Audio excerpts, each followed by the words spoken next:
So guys, for the first step, once you're on ChatGPT, you want to look at the link right here and you want to look next to it.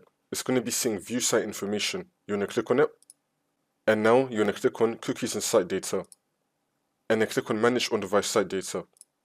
And then once you're on this, you want to delete everything that comes up here. And then click on done.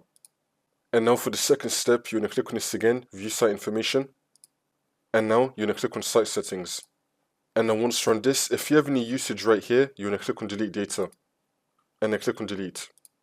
For the next step, you want to head over to search and type in CMD.